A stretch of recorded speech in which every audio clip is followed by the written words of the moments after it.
ہاں کل تو ٹھیک تھا ہی. فاتحہ.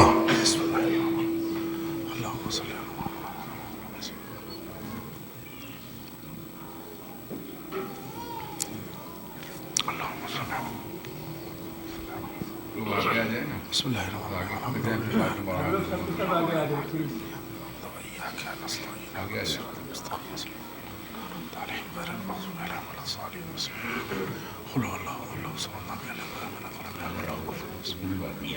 محمد وآل محمد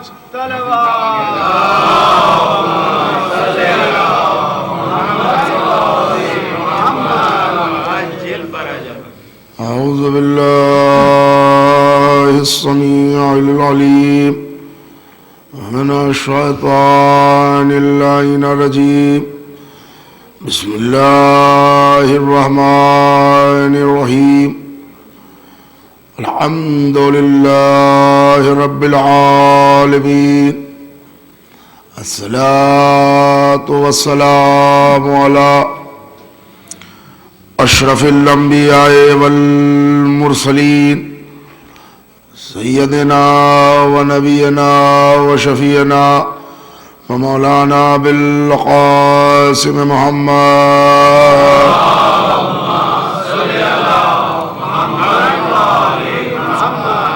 آلہ الطیبین الطاہرین المعصومین المظلومین ولعنت اللہ علی اعدائہم وقتلتہم وغاصبی حقوقہم اجمعین من یومنا ھذا الی قیام یوم الدین. اما بعد فقد قال اللہ تبارک و تعالی فی کتابہ المجید والفرقان الحمید وهو اصدق الصادقین وقول الحق. بسم الله الرحمن الرحيم. لقد أرسلنا رسلنا بالبينات وأنزلنا معهم الكتاب والميزان ليقوم الناس بالقسط. صلوات بھیج دے محمد.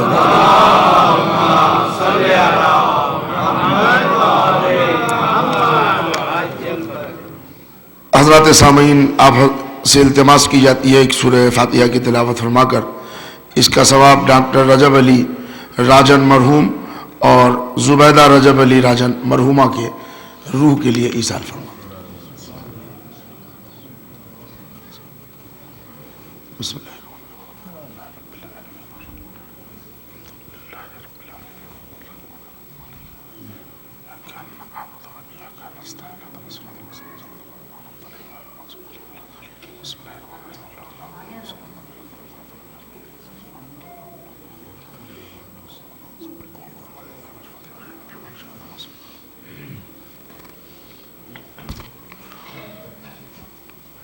معزز قابل قدر اور واجب الاحترام سامعین گرامی عزیز، آپ حضرات کی سماعتوں میں بیان کا سلسلہ ضرور محفوظ ہوگا کہ آپ کے ذہن عالی میں مسلسل 3 نشستوں پر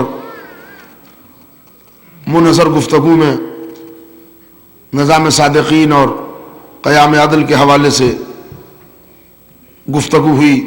اس سلسلے کی آخری تقریر لے کر پھر میں آپ کے درمیان ہوں. اسی آیہ مبارکہ کے ذیل میں ہمارے اور آپ کے مابین گفتگو کی بنیاد رکھی گئی تھی جو سورۃ الحدید کے 25ویں نشان کی آیت تھی. ارشاد ہو رہا ہے پروردگار عالم کا کہ بے شک ہم نے رسولوں کو بھیجا معجزات کے ساتھ اور ان پر نازل کیا کتاب اور میزان تاکہ انسانوں کے درمیان عدل کا قیام ہو سکے. سلسلے میں نے کل کی تقریر میں بتانے کی کوشش کی کہ قیام عدل کسی عہد اور کسی زمانے میں 100% نہیں ہو سکا، اور اس کے لیے انتظار ہے کہ جب حضور سرور کائنات کا آخری جانشین غیبت کا پردہ ہٹا کے جب ظہور کرے گا تو پوری دنیا عدل و انصاف سے بھر جائے گی، جیسا کہ وہ ظلم و جور سے بڑی ہوگی. روایت کے فقرے ہیں کہ 20 میل تک لوگ خمس و زکوٰۃ کی رقم لے کر ڈھونڈیں گے کہ کوئی مستحق مل جائے لینے والا، مگر ہر ایک کہے گا ہمارا پیٹ بھرا ہے ہمیں نہیں چاہیے۔ یعنی لوگ ڈھونڈیں گے کوئی رقم شرعی لے لے، مگر لینے والے ملیں گے نہیں۔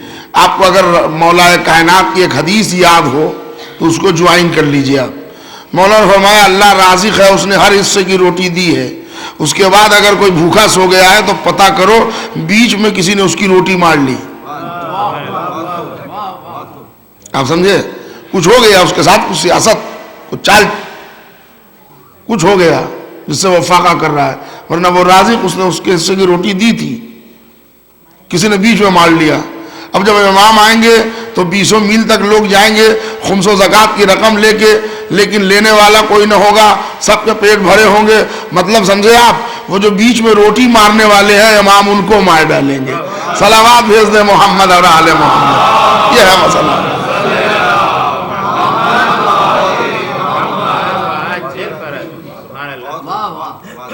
اس سلسلے میں ہے، اور وہ اسلامی عدل کی بات میں نے آپ کی خدمت میں کی، دنیاوی عدل کی باتیں نہیں، دونوں میں بڑا فرق ہے۔ جیسے ہم جو اردو میں احسان بولتے ہیں اس کے معنی اور ہیں، جو عربی میں احسان ہے اس کے معنی اور ہے۔ یہ جو ہمارے یہاں لفظ فتنہ استعمال ہوتا ہے، صاحبان علم فہم ہے، صاحبان فہم لوگ بیٹھے ہیں، ہمارے یہاں جو فتنہ ہے وہ الگ معنی میں استعمال ہوتا ہے، لیکن اگر اسلامک ٹرمینالوجی میں فتنہ استعمال ہو تو اس کے معنی الگ ہے۔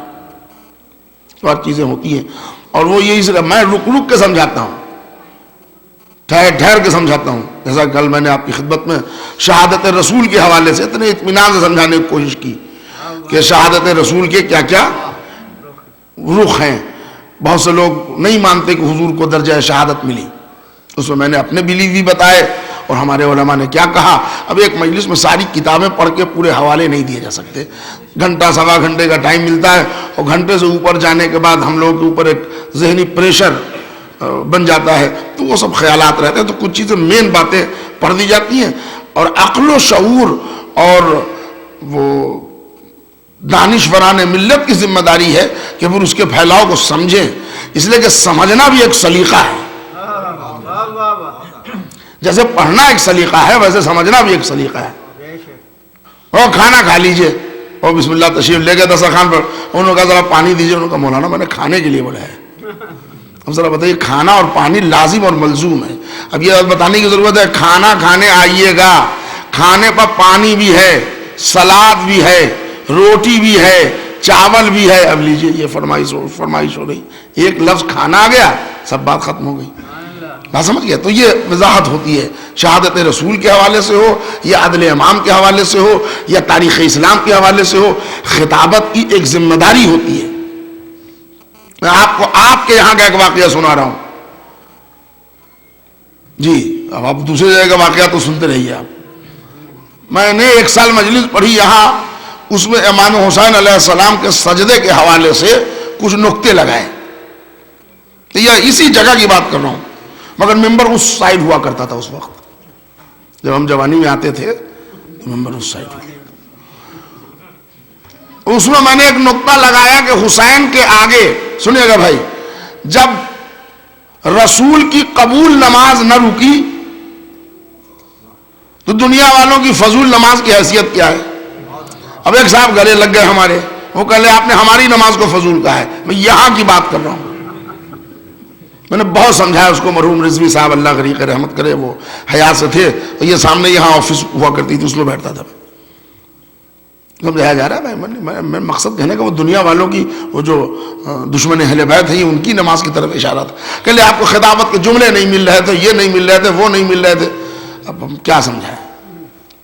بہت سمجھایا، بڑا احترام کیا ان کا، وہ چائے وائے چل گئی۔ جب جانے لگے تو انہوں نے کہا لیکن جو ہو مولانا، آپ نے ہماری نماز کو فضول کہا تھا۔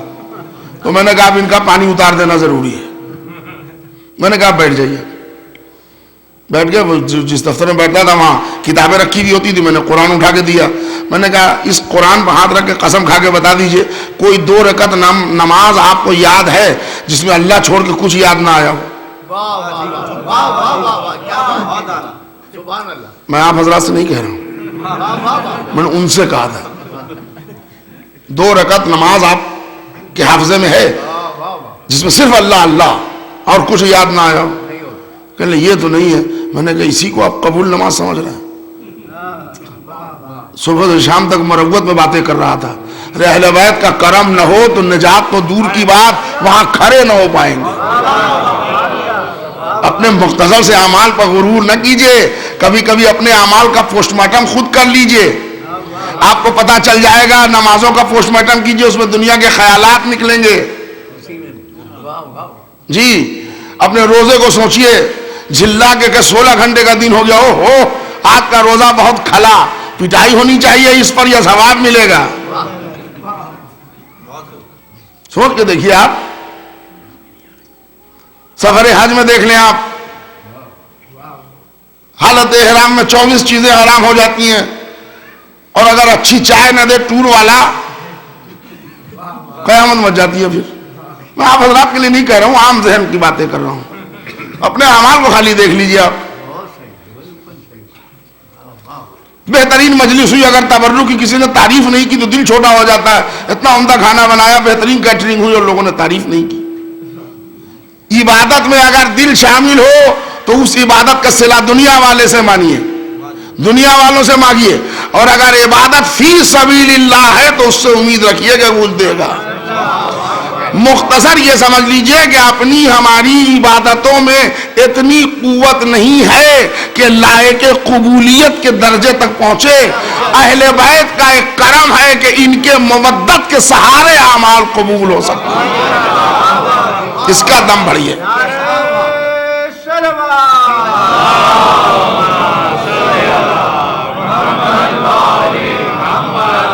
اور آپ کہیے گا کہ اب روز مجلس ایسی پڑھ رہے تھے اور آج انہوں نے گھما دی. گھمایا نہیں, آ رہا ہوں وہیں, مزاج کچھ نہیں بدلا ہے.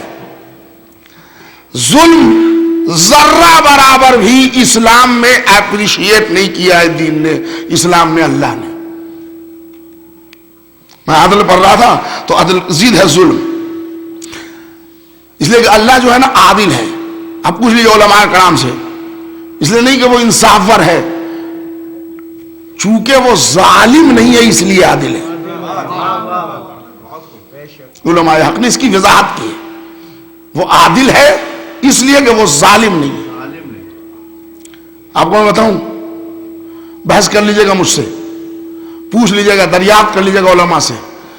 آپ جس مجلس میں تشریف لا رہے ہیں,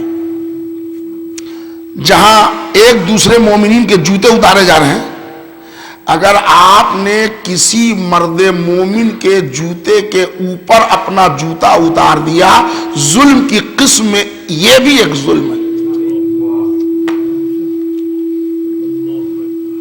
تصور کر سکتے ہیں ہم؟ نہیں کر سکتے. جس نے خلق خدا کے لیے ذرہ برابر بھی زحمت فراہم کیا, اس کے نام اعمال میں ظلم لکھا جائے گا. بات کر رہے ہیں, گفتگو ہو رہی ہے, امام بارگاہ یعنی یہ سینٹر جس کو یہاں ہم لوگ نام دیتے ہیں, یہ ادارہ, اس کے ارد گرد گھاس اگے ہوئے ہیں, پھول پتیاں لگی ہوئی ہیں, کچھ پیڑ پودے لگے ہوئے ہیں. گاڑی وہاں پر کھڑی کی, سلام دعا کیا, اور اس میں سے ایک پتی اکھائی اور اس کو یوں یوں گول کیا, مسل کے پھینک دیا. کبھی توجہ دیا آپ نے اس پر؟ ہوتا ہے کہ نہیں ہوتا ایسا؟ آپ نہ کرتے ہوں گے, بچپنا یاد کیجئے. ہوتا ہے. یہ بھی ظلم ہے. کہہ لیجئے یہ فساد. کتنی خاموشی آ گئی آپ کے اندر, آنا چاہیے. میں چاہتا بھی نہیں کہ یہاں پر چیخے چلائے جائیں, یہ بھی ظلم ہے, مگر میں اس کو اسلامی سپورٹ دے کے بات آگے بڑھانا چاہتا ہوں میرے بھائی. کیسے ظلم ہے؟ ایک شخص مولا سے ایک مسئلہ پوچھنا چاہ رہا تھا. مولا دو جہاں غالب علی کل غالب حضرت علی ابن ابی طالب علیہ السلام.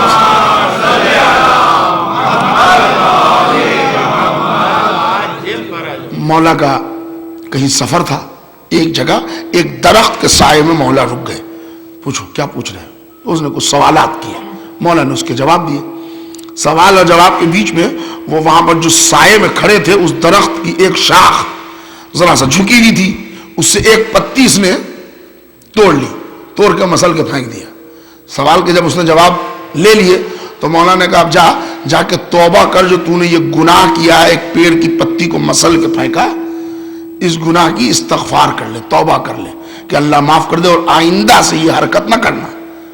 تو وہ کہنے لگا مولا ہمارا اسلام اتنا عظیم مذہب ہے, یہ پیڑ کی پتیاں ان کی حیثیت کیا ہے؟ یہ تو پیلے پڑیں گی, سڑ جائیں گی, گر جائیں گی, اڑ جائیں گی, مر جائیں گی, ادھر سے ادھر ہو جائیں گی, ان کی کیا حیثیت ہے کہ اگر ایک پتی میں نے توڑ کے مسل دی تو یہ ظلم ہو گیا. مولا نے فرمایا تو نے قرآن نہیں پڑھا, توجہ چاہ رہا ہوں, تو نے قرآن نہیں پڑھا. میرے مولا میں نے تو قرآن پڑھا ہے, میں قرآن پڑھے ہوا ہوں, قرآن پڑھ چکا ہوں, قرآن پڑھے ہوا ہوں. توجہ سنیے گا میرے بھائی, وہ ابھی یہ پیڑ کی پتی مسل دینے سے ہوا کیا؟ تو مولا نے لاجیکلی اس کو سمجھایا کہ تو نے ایک پیڑ کی پتی نہیں مسلی, تسبیح الہی کی زبان کاٹ دی.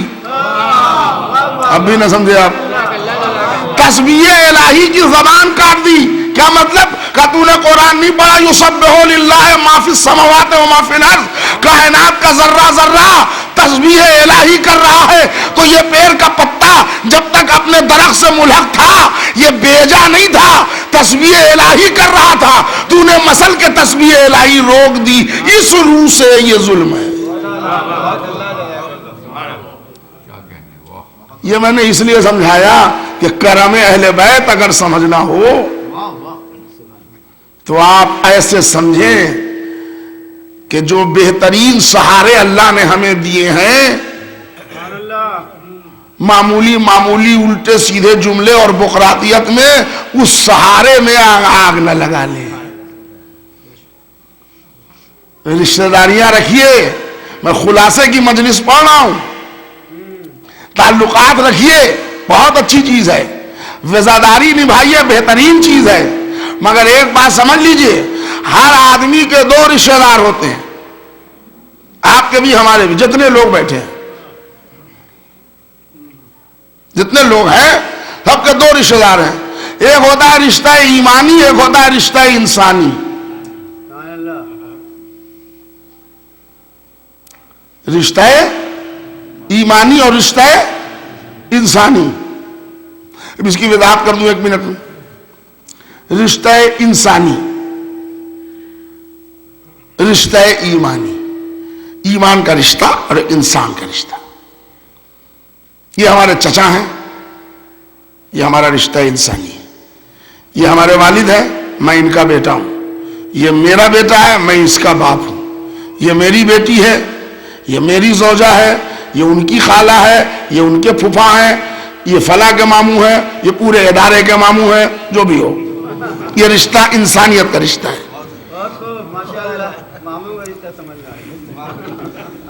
کمال ہے.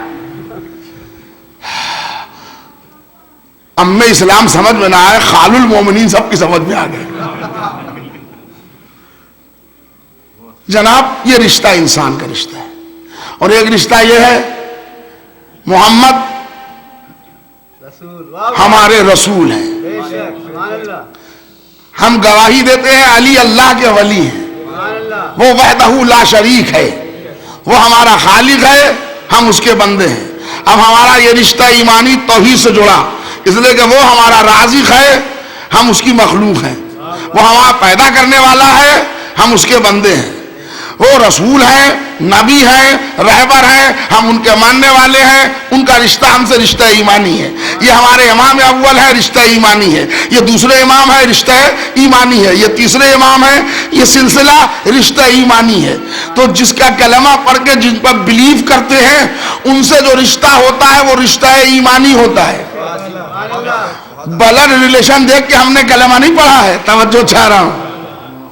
ہمارا رشتہ رشتہ ایمانی ہے رسول اللہ سے, ہمارا رشتہ ایمانی ہے مولا علی سے, ہمارا رشتہ ایمانی ہے پروردگار سے. اور یہ جو رشتے ہیں رشتہ انسانی ہے. بھائی, چچا, خالو, بڑے ابا, چھوٹے ابا, تایا, بڑے تایا, سینئر جونیئر جو بھی ہو, یہ سب رشتہ انسانی ہے. رشتہ انسانی کا سفر سنیے. ایک ساتھ اٹھتے ہیں, بیٹھتے ہیں, کھاتے ہیں, پیتے ہیں, شادی بیاہ, آنا جینا سب ہو رہا ہے. کہ اسی بیچ میں ایک بزرگوار کا انتقال ہو گیا. ان کے کچھ لڑکے بھی تھے.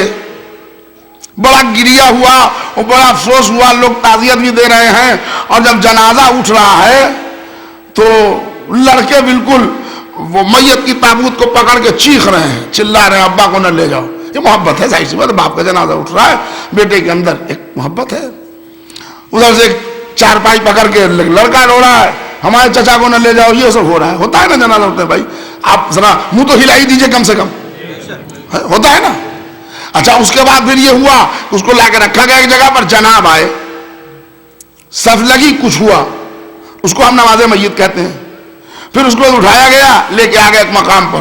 اب وہاں پر سطح زمین پر سب کھڑے ہو گئے, 4 فٹ کے گہران میں ان کو اتارا گیا. اس عمر کو پہنچا ہوں, آج تک میں نے نہ دیکھا کہ اب فرط محبت میں کوئی بیٹا قبر میں چھلانگ لگا کے اترا ہو, اب ابا کو تنہا نہیں چھوڑوں گا.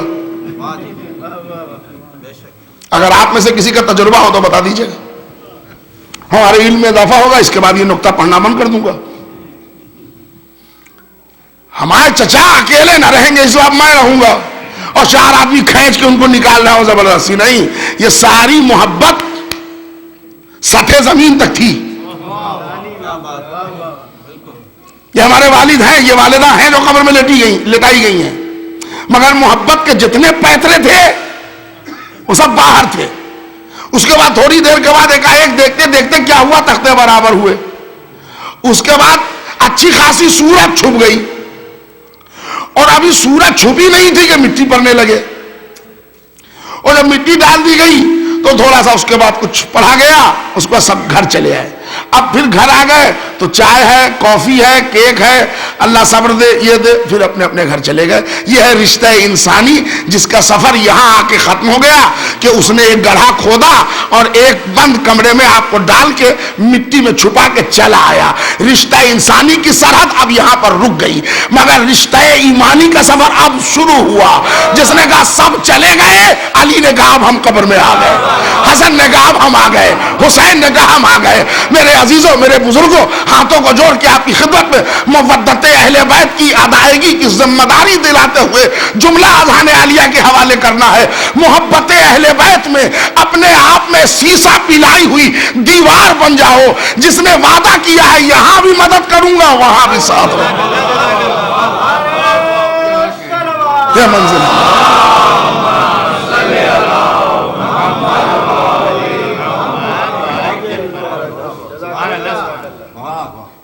خدمات امامت, خدمات رسالت, چونکہ سرحد عصمت ایک ہے لہذا کام میں کوئی فرق نہیں ہے. رسول عدالت قائم کر سکتے تھے, مگر وہ موقع اللہ نے فراہم کیے ہیں امام عصر کے لیے. ہمارا عقیدہ یہ نہیں ہے کہ امام کو موقع ملے گا, جی نہیں. جو یہ کرتا ہے عین موقع ہے. اگر سن 61 میں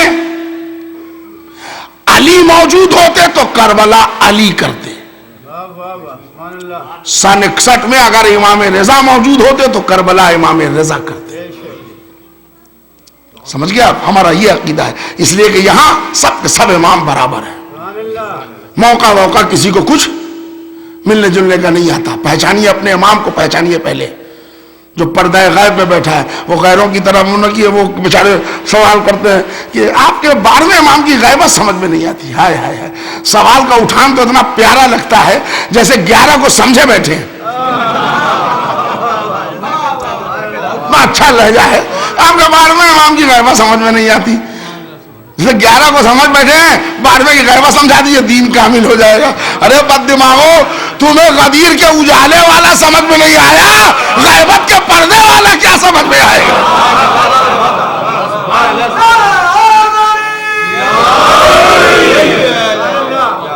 اس کے لیے وہ حیدرآباد کی سرزمین کے ایک بہت مشہور خطیب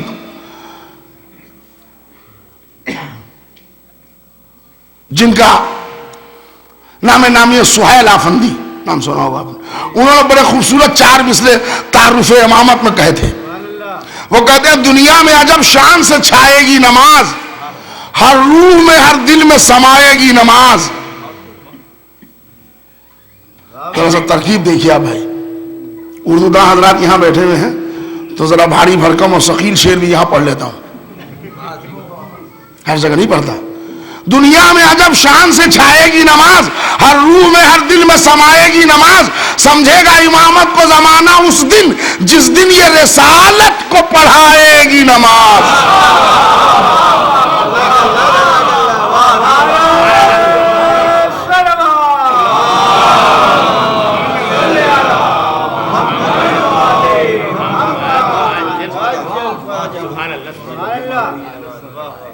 آئیں گے امام, پانی پر مسلح بچھے گا.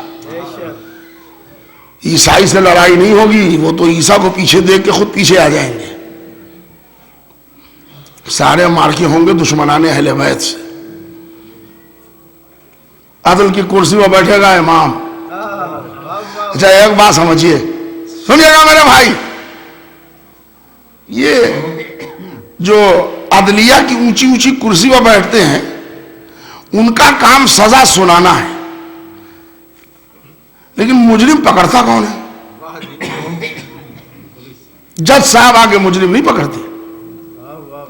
پولیس کا ڈپارٹمنٹ ہے جو مجرم پکڑنے کے لیے تعینات کیا گیا ہے, مہیا کیا گیا ہے, اور وہ پکڑ کے لاتے ہیں. اب یہ ہیئرنگ کر کے دیکھتے ہیں کہ الزام ہے, یہ ملزم ہے کہ مجرم ہے, معاملہ صحیح ہے کہ معاملہ غلط ہے. اب وہ چونکہ علم پڑھے ہوتے ہیں, ان کے پاس قانون ہوتا ہے, وہ سب جانتے ہیں. اب سمجھ کے وہ ایک نتیجہ دیتے ہیں تو ججمنٹ سناتے ہیں. کرسی عدل پہ بیٹھیں گے ہمارے امام, یہ مجرم پکڑ کے لائے گا کون؟ اس عملے کا نام تو بتائیے, کوئی ڈپارٹمنٹ ہے؟ آپ کے لیے مسئلہ ہے. جہاں جن لوگوں نے ٹیم بنا لی ہے زبردستی پکڑ کے نماز پڑھوا رہے ہوں تو سمجھیے کہ ایک ٹیم ہے. آپ کیا ہے؟ کیسے پکڑے جائیں گے مجرم؟ ارے بھائی, مجرم کو پکڑ کے لائے. میرے سرکار, ایک بہترین ٹیم اللہ نے ہمیں دے دی, ایک ڈپارٹمنٹ ہی دے دیا ہے جو صبح سے شام تک مجرم پکڑواتی ہے. اس کا نام ہے آزاداری. یہ آزاداری کو خالی آپ یہ نہ سمجھیے کہ ایک تعزیت ہے, جی نہیں, یہ مکمل عبادت ہے, مکمل اصلاح ہے, مکمل ضربت ہے, مکمل تولا ہے, مکمل تبرہ ہے. یہ مجرم پکڑواتی ہے, مجرم پکڑواتی ہے. سڑک کے کنارے, اب یہاں میں کیا مثال دوں, پانی پلایا جا رہا ہے, کالے کالے کپڑے پہنے ہوئے ہیں, وہاں نوحے کا کیسر لگا ہوا ہے, اب اس میں پانی لوگ پی رہے ہیں. ہمارے ملک میں آئیے کبھی دیکھیے, وہ بیچارے جو پاؤں رکشہ چلاتے ہیں وہ پسینے پسینے نہا کے آئے, انہوں نے دیکھا شربت پلایا جا رہا ہے حسین کے نام کا, وہ سائڈ انہوں نے لگایا, انہوں نے پانی پی لیا. اس لیے کہ وہاں جو پانی پلایا جاتا ہے, شربت پلایا جاتا ہے, اس دن حسین کے نام پر پلایا جاتا ہے, مذہبیت دیکھ کے نہیں پلایا جاتا. یہی تو ایک درس ہے, درس انسانیت. اس لیے کہ حسین نے انسانیت کے ویلیوز کو اجاگر کیا تھا کربلا میں. ایک صاحب آئے, بہت پیاسے تھے, انہوں نے شربت پی لیا, بہترین شربت ملا. اس کے بعد انہوں نے کہا بھائی کیا قیمت ہوئی؟ تو شربت پلانے والا کہہ رہا ہے نئے نئے شہر میں آپ آئے, اس کی قیمت نہیں ہوتی, یہ محرم کا مہینہ چل رہا ہے, ہم حسین کے نام پر پلا رہے ہیں. اچھا, یہ حسین کے نام پر کیوں پلا رہے ہو؟ وہ کہا کربلا کے میدان میں حسین شہید ہو گئے تھے. یہ حسین تھے کون؟ وہ کہا یہ ہمارے نبی تھے, ان کی ایک بیٹی تھی جن کا نام فاطمہ تھا, ان کے یہ بیٹے تھے, علی اور فاطمہ کے بیٹے تھے حسین. تو ان کے نام پر کیا مطلب, پہلے ان پر پانی بند کیا گیا تھا. کیوں پانی بند کیا گیا تھا؟ پانی بھی بند کیا جاتا ہے. کہ ہاں کچھ لوگوں نے پانی بند کر دیا. بند کس نے کیا تھا؟ وہ کہنے وہ ایک لشکر ہے. وہ لشکر کون ہے؟ کہ لشکر یزید ہے. یزید کون تھا؟ تو کہا وہ معاویہ کا بیٹا تھا. یہ معاویہ کون تھا؟ وہ کہنے ابو سفیان کا بیٹا تھا. ابو سفیان کون تھا؟ کہ وہ جو بدر میں آیا تھا. آپ سمجھے؟ آپ سمجھ رہے ہیں یہ شربت کا پانی ہے, یہ مجرم کے گریبان کو پکڑ کے عوام الناس تک پہنچانے کا ذریعہ ہے. آپ صلوات پڑھیے محمد اور آل محمد.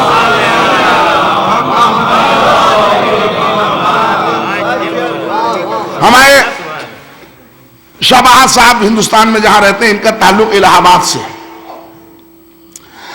الہ آباد کا ایک واقعہ سنیے، مجرم پکڑواتی ہے، غور سے سنیے گا۔ دیکھیے، ایک محرم تو آپ دیکھ رہے ہیں ہو گیا، اور ایک محرم چلتا ہے وہ 12 محرم کے بعد بچوں کا، وہ چھوٹا سا کپڑا باندھ لیا اور ایک بانس لے لیا اور ڈنڈے لے لیے، یا حسین یا حسین یا حسین۔ اب اس میں مجمع خالی شیعوں کا نہیں ہوتا، چھوٹے چھوٹے بچے ہوتے ہیں، اتنے بڑے اتنے بڑے اتنے بڑے، اور وہ کچھ لالا کے بانٹتے بھی ہیں۔ اب اس میں ہندو، مسلم، بیکورڈ، فارورڈ، ہریجن، ہر کلاس کے جتنے بچے ہیں وہ فطرت اسلام پر پیدا ہوئے ہیں، لہذا وہ بڑی اطمینان سے حسین حسین کہہ کے دوڑ رہے ہیں پورے محلے میں۔ ایک زمانہ تھا جس میں ریحان اعظمی صاحب نے ایک کلام کہے تھے، اور ندیم سرور کے چھوٹے 2 بچے نے پڑھے تھے۔ وہ کلام آپ کو یاد ہوگا، میں خالی دہرا رہا ہوں۔ پیارے نبی کی پیاری نواسی قیدی بن کر شام چلیے۔ روزانہ ریحان صاحب آ بھی رہے تھے، آج میں نے ان کو دیکھا نہیں، پتہ نہیں ہے نہیں ہے تو ان تک پیغام پہنچ جائے گا۔ اب وہ محلے میں جو بچے سب مجلس پڑھ رہے تھے، اب وہ چونکہ بچوں نے پڑھا تھا تو بچوں نے یاد کر لیا یہ مصرع۔ تو اس سال جو بچوں نے، چھوٹے چھوٹے بچوں نے یا حسین یا حسین یا حسین کہہ کے محلے میں وہ گھومنا شروع کیا، تو یہ مصرع بار بار دہراتے رہے، پیارے نبی کی پیاری نواسی قیدی بن کر شام چلی ہے۔ ان بچوں میں ایک لڑکا سینے شعور کا تھا، تقریباً 8 یا 8-9 سال کا تھا۔ اس کو ذرا سا سوجھ بوجھ تھی، وہ گھر آیا اور اس نے کہا، بابا ہم لوگ جو کلمہ پڑھتے ہیں اس نبی کا نام کیا تھا؟ تو کہا، بیٹا اس کا نام تھا محمد مصطفیٰ۔ تو کہا، کیا ان کو کوئی نواسی بھی تھی؟ تو انہوں نے کہا، بیٹا خاندان تھا پورا، بیٹی بھی تھی نواسی بھی تھی۔ تو کہنے کا، بابا وہ ان کی نواسی کو قیدی کس نے بنایا تھا؟ تو اس نے کہا، بیٹا تمہارے جاننے کی بات نہیں، چپ رہو، جاؤ کام دیکھو۔ انہوں نے کہا، نہیں آپ بتائیے۔ کہہ لی، یہ سب پرانی باتیں تم نے کہاں سے سنا یہ سب باتیں؟ انہوں نے کہا، وہ سنا ہونا نہیں بابا، پیارے نبی کی کوئی نبی نواسی تھی؟ کہا وہ تو تھی۔ تو کہا، پھر اس کو قیدی کس نے بنایا تھا؟ کہ یہ بچوں کے سننے کی بات نہیں ہے، تم سے کیا مطلب؟ نہیں آپ بتائیے۔ کہ یہ سب بری بری باتیں کہاں سے تم سن کے آتے ہو؟ کہا، بری بری باتیں سن کے نہیں آتے، آپ یہ بتائیے کہ یہ ہے کہ نہیں ہے، بس۔ کیا مطلب؟ اب وہ بچہ ہے نا 8 سال کا، اب وہ کہہ رہا ہے کہ نہیں آپ بتائیے۔ وہ کہہ لیں گے، نہیں بیٹا اب تم سے کیا مطلب، تم کیا کرو گے اگر معلوم نام بتا دوں کہ پیارے نبی کی پیاری نواسی کو قیدی کس نے بتایا، تم کیا کرو گے؟ تو بچے نے کہا کہ ہم اس کا کلیجہ پھاڑ دیں گے۔ سنیے گا میرے بھائی، اس نے کہا، بچے نے کہا ہم اس کا کلیجہ پھاڑ ڈالیں گے، اس لیے ہمارے نبی کی نواسی کے ساتھ یہ برتاؤ کوئی کرے کہ قیدی بنائے، ہم برداشت نہ کریں گے، ہم جس نبی کا کلمہ پڑھتے ہیں۔ تو کہا، بیٹا اگر یہ میں کہوں کہ یہ واقعہ گزرے، بہت دن گزر گیا، گھرانہ وہابی کا ہے، یہ بھی ذہن ہو رہی ہے، وہ گھرانہ گزرے وہ بہت دن ہوا، تب تم کیا کرو گے؟ خوبصورت جواب دے کے آپ کو اور ہم سب کے ایمان کو اس نے تقویت دے دی۔ اس نے کہا، اگر بہت پرانا واقعہ ہوگا تو ہم اسے برا بھلا ضرور کہیں گے، یعنی تبرے کا ٹرانسلیشن ہے جو بچپنے نے کر دیا۔ ہم بھی تو 1400 برس سے پکڑ، یہ مجرم پکڑوا رہی ہے، یہ عزاداری مجرم پکڑواتی ہے۔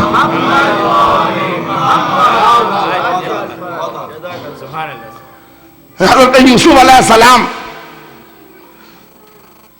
جب عزیز مصر ہو گئے تو آپ جب بیٹھتے تھے تو بھائیوں کو معاف کر دیا تھا، بھائیوں کو بھی آگے سیٹ پر انہوں نے جگہ دی ہوئی تھی جناب یوسف علیہ السلام نے۔ آپ قصص یوسف پڑھیے، آپ کو مل جائے گا یہ واقعہ۔ تو جیسے یوسف علیہ السلام یہ بیٹھے ہوئے ہیں، تخت ہے، پورا مجمع ہے، آگے بھائی ہیں، ان کے پیچھے ایک فنکار نے ایک پینٹنگ لگا دی تھی دیوار پر، جیسے یہ دعائیں وغیرہ لکھی ہوئی ہے نا باہر کا، تو وہاں دربار میں حضرت یوسف کی ایک پینٹنگ بنا کے، وہ پینٹنگ کیا بنائی تھی؟ ایک کنویں کا نشان بنا دیا، اس میں ایک رسی کا ٹکڑا ڈال دیا، حضرت یوسف کی یاد اس سے وابستہ تھی، اس نے ڈال دیا۔ حضرت یوسف وہاں آگے بیٹھتے تھے، تکیہ لگائے ہوئے ہیں، بیٹھے ہیں، ایڈریس کر رہے ہیں لوگوں کو، باتیں کر رہے ہیں۔ حضرت یوسف نے دیکھا کہ ہمارا بھائی جو آگے سیٹ پر میں نے جگہ دی ہے وہ بار بار ہم کو دیکھ کے سر جھکا لیتا ہے۔ تو حضرت یوسف کھانے پر جب بیٹھے تفصیل پڑھنا چاہ رہا ہوں، میرے بھائی صاحب توجہ دیجیے گا. حضرت یوسف نے کہا بھائیوں سے کہ میں تمہیں بتا دوں، یہ جو تم دربار میں بیٹھتے ہو نا، یہ تہذیب کے خلاف ہے. تم وہاں بیٹھتے ہو تو بار بار شکلیں نیچے کیوں کر لیتے ہو؟ اگر آپ میں سے کوئی یہاں بھی میں مجلس پڑھ رہا ہوں یوں کر لیجئے تو دو ہی بات ہوگا نا. میں تو سمجھوں گا کیا مطلب میں غلط پڑھ رہا ہوں، نہیں پڑھنا چاہیے ہے، یا کیا ہے معاملہ ہے نا. تہذیب کیا ہے؟ آپ مجھے دیکھیں میں آپ کو دیکھوں، یہ ہے نا خطاب، اسی کو کہتے ہیں نا. حضرت یوسف نے سمجھایا یہ تہذیب مجلس کے خلاف ہے. تم ہماری طرف دیکھنے کے بجائے ایک مرتبہ دو مرتبہ سر اٹھاتے بھی ہو تو پھر نیچے جھکا لیتے ہو. یہ کیا بات کیا ہے؟ سنیے گا ان کے بھائیوں نے کیا کہا. کہ بھائی تجھ جیسا حسین جسے دیکھنے کے لیے زمانہ تڑپ رہا ہو، کس کی مجال ہے جو تیرے چہرے کی طرف دیکھ کے سر جھکا لے. بھائی تیرے پیچھے دیوار پر جو کنویں کی تصویر بنی ہے نا، اس کی وجہ سے سر جھکا لیتا ہوں. کیا مطلب؟ کہنے لگے چونکہ تجھے ہم ہی لوگوں نے کنویں میں گرایا تھا، جب وہ تصویر اور رسی کے ٹکڑے دیکھتا ہوں تو اپنا ماضی یاد آ جاتا ہے، اپنے کرتوت کی وجہ سے میں سر جھکا لیتا ہوں. اب سمجھیے آزاداری کے خلاف جتنے فتوے آتے ہیں واعظوں کی طرف سے، اصل میں یہ فتویٰ نہیں ہے، ان کو آزاداری سے کوئی پرابلم نہیں ہے. چونکہ یہ آزاداری مجرم پکڑواتی ہے، باپ دادا کے ہاتھوں میں ہتھکڑی لگ جاتی ہے، اس سبب کہا جاتا ہے کہ یہ جائز نہیں ہے.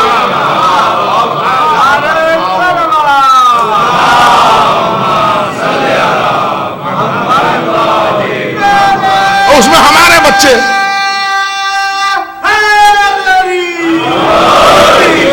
اس میں ہمارے لڑکوں کو بھی وہ گمراہ کر دیا جاتا ہے کہ اس کی کیا وجہ ہے. یہ جو سوز پڑھتے ہو تو یہ کالے رنگ کا کپڑا کیوں رکھتے ہو؟ کہاں لکھا ہے؟ یہ اپنے سوال کر رہے ہیں، اس ملک کی بات کر رہا ہوں اس لیے پڑھ رہا ہوں. اس کے اوپر تکیہ رکھا جائے، ویسے ہی لے لو پڑھ لو، ویسے ہی پڑھ سکتے ہیں. تکیہ کیوں رکھتے ہیں؟ اس میں کلام ہے، ذکر اہل بیت ہے، لہذا جہاں پاؤں نہ ہو وہاں بلندی پر رکھتے ہیں. یہ اس کی سائیکولوجی اور کچھ نہیں. یہ کہاں لکھا ہے؟ عالم سے پوچھئے، وہ مجتہد سے پوچھئے، وہ ایسے کرے مجتہد سے پوچھئے. یہ علم کا پنجہ ایسے کر کے لگائے کہ ایسے کر کے مجتہد سے پوچھئے. بے شک پوچھئے، جو جی چاہے آزاداری کے لیے آپ مجتہد سے پوچھئے، مگر ساتھ میں ایک جملہ میں اور بڑھا رہا ہوں، وہ بھی پوچھئے مجتہد سے کہ آفس میں آدھے گھنٹے کی لنچ بریک ملتا ہے، 1 گھنٹے میں جاتے ہیں، جائز ہے کہ نہیں؟ یہ بھی پوچھئے. شادی بیاہ میں میوزک چلتی ہے، وہاں جانا جائز ہے کہ نہیں؟ یہ بھی پوچھئے. مکس گیدرنگ میں جانا جائز ہے کہ نہیں؟ یہ بھی پوچھ لیجئے. کیوں خاموش ہو گئے آپ؟ سب پوچھئے، سارے جزیات پوچھئے. آپ دفتر سے ملا تھا قلم یوز کرنے کے لیے، گھر اٹھا کے لے آئے، یہ بھی پوچھ لیجئے عالم سے. سب پوچھئے آپ. کمال کی بات ہے، پوری زندگی میں جتنی منمانی کیجئے کسی کو عالم و مجتہد یاد نہیں آتا. ادھر فرش عزائے حسین بھی تھی، سب کو عالم یاد آنے لگے، مجتہد یاد آنے لگے. سارے فتوے ہوں گے، فتوے اعمال پر ہوتے ہیں، محبت پہ فتوے نہیں ہوتے. صلوات پڑھ دے محمد اور آل محمد. بس میرے ساتھ ہمارا کام یہ ہے کہ ہم بس دعا کریں زمانے کا امام آ جائے. دعاؤں میں تڑپ رکھیے. ہر نماز کے بعد، ہر اعمال کے بعد ہمارے بزرگ علماء نے تاکید یہ بھی کی ہے کہ جب مجلس ختم ہو تو مسائے بھرے آنکھوں سے اپنے زمانے کے امام کو بلاؤ. اس لیے کہ دونوں بات ہے نا، امام ہمیں قبول کر لے. اچھا دعا خالی یہ نہ کیجیے گا پروردگار امام کو بھیج دے، اس کے ساتھ یہ دعا ضرور کیجیے گا ہمیں امام اپنے انصار میں، سپاہیوں میں شمار کرے. مکمل دعا کیجیے گا، سنگل دعا کبھی نہ کیجیے گا. ورنہ اگر امام آ گئے تو ایک جگہ وہ مجلس پڑھ رہا تھا، ایک صاحب لڑ پڑے. انہوں نے کہا آپ کو کس نے کہا اتنا تیزی سے کہ امام کو بلائیے، امام کو بلائیے، ابھی اتنا کام باقی ہے ہمارا، آپ امام کو بلانا چاہ رہے ہیں؟ میں نے بورڈ سے بات کر لیا، آئندہ سال سے آپ کو نہیں بلایا جائے. آپ لوگ تو ہنس پڑے، لیکن اب ہم کیا کریں، ہم لوگ پوری دنیا گھومتے ہیں، ہر طرح کی مصیبتیں جھیلنے کی عادت پڑ گئی. ایک جگہ ہم ہر سال آ رہے ہیں، تو ایک صاحب نے دعوت دی مجھے، ہر سال دعوت دیتے ہیں بیچارے، ان کے یہاں جاتا ہوں، وہ دعوت دی انہوں نے. میں پھر اس سال گیا ان کے گھر کھانا کھانے. ان کے گھر کھانا کھانے گیا تو انہوں نے کہا مولانا میں بھول گیا ہوں، آپ ذرا تھوڑی دیر یہاں رکیے، میں روٹی لے کے آ رہا ہوں. روٹی تو ایک مسئلہ ہے یہاں، ٹھیک. وہ تھوڑی دیر میں ان کے گھر بیٹھا، ان کے بچے سب ہمارے سامنے، سب وہ ہماری محبت کرنے والے دوست احباب کی طرح سے تھے. تھوڑی دیر کے بعد باتیں ہونے لگی، اب وہ چلے گئے تھے روٹی لانے. اس بیچ میں کتے کے بولنے کی آواز آئی. تو میں نے ادھر ادھر دیکھا، میں نے کہا کوئی ٹی وی بھی آن نہیں ہے، کچھ وہ نہیں ہے. میں نے کسی کا موبائل تو نہیں بج رہا ہے، اس لیے کہ موبائل میں آج کل عجب عجب قسم کے ساؤنڈس آ جاتے ہیں. تو میں نے کہا نہیں موبائل نہیں، آپ کا میں نے نہیں، میرے موبائل نہیں، سیل فون نہیں بج رہا ہے. میں نے کہا کس کی آواز آ رہی ہے؟ کہ یہ مولانا آپ کی دی ہوئی مصیبت کی آواز ہے. ان کی زوجہ نے مجھ سے کہا یہ آپ کی دی ہوئی مصیبت؟ میں نے کہا بھائی میں تو پورے 1 سال کے بعد آ رہا ہوں آپ کے یہاں، ہم نے کون سی مصیبت دی؟ آئیے. انہوں نے دیکھا کہ پردہ کھینچا، دیکھا ایک چھوٹا سا کتے کا بچہ ہے گھر. کہ یہ کتا آپ کے گھر میں کیسے آیا؟ کہ آپ کی مجلس کی وجہ سے آیا. میں سر پکڑ کے بیٹھ گیا. میں نے کہا میں؟ کہ آپ نے مجلس میں پڑھا تھا پچھلے سال. اب یا اللہ ہماری بھوک تو ختم ہو گئی. یقین جانیے میں تو صوفہ پر بیٹھ کے اپنی پوری مجلسیں جو پڑھی تھی اس کو ریوائز کرنے لگا. یا اللہ یہ کہاں سے میں نے پڑھ دیا کہ مومنین کتا پالے. سوچتا رہا، فکر کرتا رہا، تردد، لیکن ہماری میموری میں کہیں سے اچھا کبھی پڑھا ہو تو میموری میں آئے. اب اتنا غیر محتاط نہیں ہوں، اور ہماری تقریر کوئی اتنی جوشیلی نہیں ہوتی کہ جو چاہے اناپ شناپ پڑھ دیں. ایک ذمہ دار آدمی آپ سے روبرو ہوتا ہے تو ہر جملے کی ذمہ داری ہوتی ہے ہماری. اور اسی لیے میں ہمیشہ جہاں جاتا ہوں مجلس پڑھنے وہاں کہتا ہوں ہماری تقریر کے سلسلے سے آپ آزاد ہیں، جو چاہے پوچھیں. علم کے سلسلے میں نہیں، اتنا علم نہیں میرے پاس کہ جو چاہے پوچھیں. تقریر کے سلسلے سے جو میں نے کی ہے اس کے سلسلے سے آپ پوچھیں، اور بہتر ہوگا ہم سے پوچھیں آپ. ورنہ اگر ہماری جماعت سے آپ پوچھیں گے تو کنفیوز ہو جائیں گے. اب اس کی آگے وضاحت نہیں کریں. اب کیوں نہیں کروں گا وہ بھی مجبوری ہے. خیر صاحب، اب یہ وہ میں ادھیر بن میں تھا، یا اللہ یہ کتا پالنے کا مسئلہ کہاں سے پڑھ دیا، کیا ہوا؟ وہ کہنے لگی وہ آپ ہی نے پڑھا.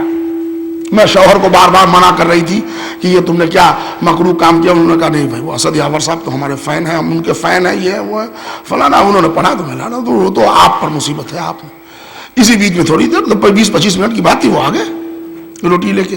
کہنے آئیے مولانا کھانا. میں نے کھانا بعد میں ہوگا، یہ میں نے مجلس میں کب پڑھا؟ کہنے آپ نے پڑھا، آپ کھانا کھائیے، میں آپ کو سی ڈی دکھا دوں، مجلس ہے. میں نے اچھا، میں نے کہا اچھا وہ سی ڈی تو دکھائیے گا، پہلے دکھائیے گا. نہیں ابھی. وہ فوراً جب تک ان کا لڑکا یوٹیوب پر ڈاؤن لوڈ کر کے وہ لے کے آ گیا. انہوں نے کہا یہ لیجیے فلاں سال فلاں جگہ آپ نے یہ 5ویں مجلس جو پڑھ رہا ہے اس میں یہ پڑھا ہے. اب وہ پڑھیے سنیے. اب وہ غور سے میں بھی سننے لگا. ہاں اب اس میں میری مجلس کا نقطہ آپ سن لیں. میں نے یہ پڑھا رسول اللہ کی حدیث ہے کہ جس گھر میں کتا ہوگا وہاں فرشتہ نہیں آئے گا. یہ میں نے پڑھا تھا. اور وہیں پر جا کے انہوں نے پوز کیا. کہ لئے یہ آپ کے جملے ہیں؟ ہاں میرے جملے ہیں. کہ لئے اسی لیے میں نے پالا، چلیے کھانا کھائیے. کیا مطلب؟ پہلے یہ بتائیے. میں نے ہاتھ پکڑا. میں نے کہا میں نے کب کہا کتا آپ کو پالنے کے لیے؟ میں نے تو کہا جس گھر میں کتا پلے گا وہاں فرشتہ نہیں آئے گا.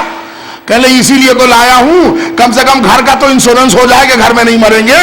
اس لیے کہ ملک الموت بھی تو فرشتہ ہے. کر لیجیے. کیا مصیبت آ گئی میرے بھائی. گفتگو کا پورا نتیجہ دے گیا میرے بھائی. گفتگو میں مین باتیں ہوتی ہیں، اس کے لوازمات ہوتے ہیں. اس کو سمجھنا فکر انسانی کی ذمہ داری ہے. ہر جزیات ایک ایک لائن لگا کے نہیں پڑھی جاتی. تو اس سلسلے سے آپ ہر طرح کے سوالات کریں. اپنے زمانے کے امام کا پہچاننا اس لیے ضروری ہے کہ اگر نہ پہچانا اور مر گئے تو موت جہالت کی موت ہوگی. اس لیے میں نے اس سال تھوڑا ذکر آپ کی خدمت میں اپنے ولی عصر کے حوالے سے بھی کیا تاکہ ہم وہ جان لیں اور پورا وہ شجرے سے لے کے پوری ایک تفصیل آپ تک سنائی تاکہ اب ظاہر سی بات ہے 3-4 مجلسوں میں جتنا کور کر سکتا تھا میں نے اتنا کور کیا. اور اس کے بعد آج میں اپنے امام زمانہ کے حوالے سے اور آزاداری کی اہمیت کے حوالے سے آپ کی خدمت میں یہ سمجھانا چاہ رہا ہوں کہ یہ آزاداری مجرم پکڑواتی ہے. یہ جملے یاد رکھیں گا. اچھا جب موسیٰ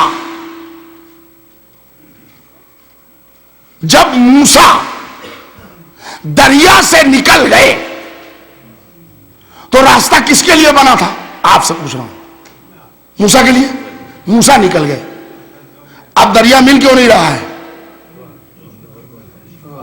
اچھا فرعون کو ڈبانا ہے, فرعون بھی آ گیا, وہ بالکل بیچ میں ہے. اب پروردگارا اب حکم دے دے پانی کو کہ جو راستہ بنا ہے مر کے فرعون کی خوشی میں گلے مل جائے, مگر پانی ہے کہ مل نہیں رہا ہے. موسیٰ کا ایک ایک آدمی باہر چلا گیا, فرعون بالکل ٹارگٹ پر ہے, اب پانی کیوں نہیں ملتا؟ آواز قدرت آئی, ابھی ذرا دیکھو کچھ لوگ اور آنے والے ہیں. کیا مطلب کہ جب تک ایک ایک فرعونی آ نہیں جائے گا دریا کا پانی نہیں ملے گا. میرے سرکار ایک بات سمجھ لیجئے, فرش عزائے حسین بچھائیے, آپ دعا کیجئے امام کے آنے کے لیے. امام کب آئیں گے نہ ہمیں پتا نہ آپ کو پتا, لیکن جب تک ایک ایک دشمن اعضا پہچانا نہ جائے گا امام ظہور نہ کریں گے. ایک ایک دشمن اعضا پہچانا جائے گا.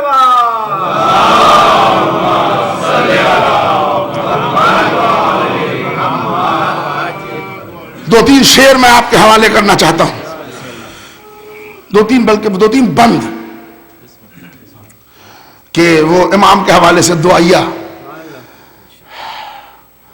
اس لیے کہ ہم دیکھتے نہیں امام کو, ٹھیک ہے, نہیں دکھائی دیتے. وہ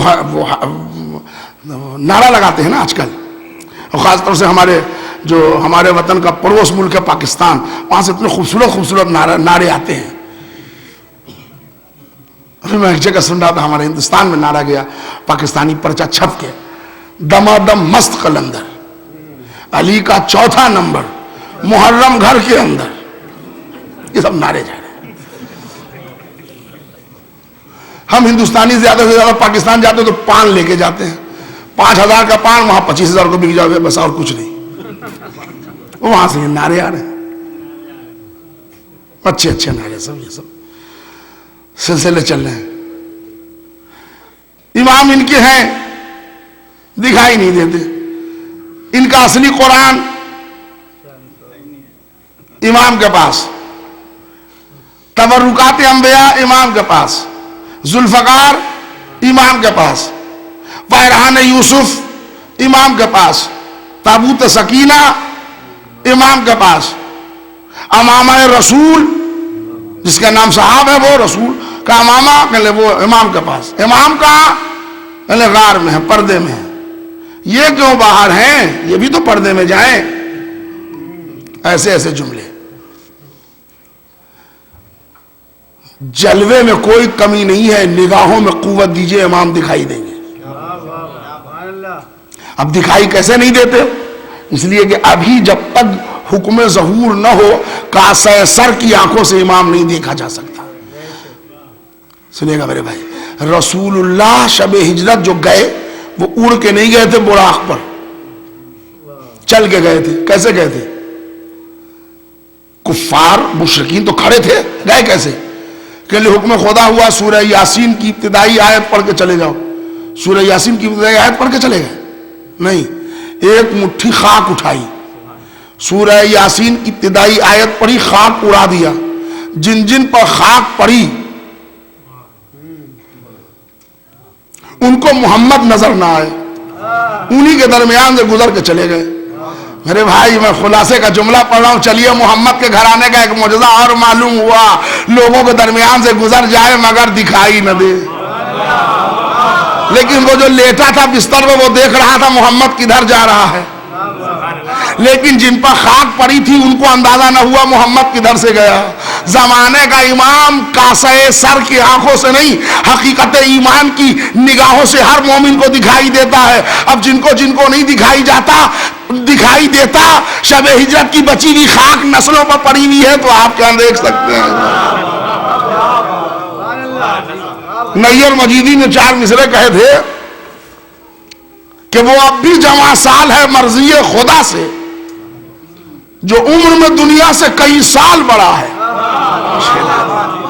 وہ اب بھی جوان سال ہے مرضی خدا سے جو عمر میں دنیا سے کئی سال بڑا ہے. چھپنے کے لیے پردے کا محتاج نہیں وہ پردہ تو زمانے کی نگاہوں پہ پڑا ہے.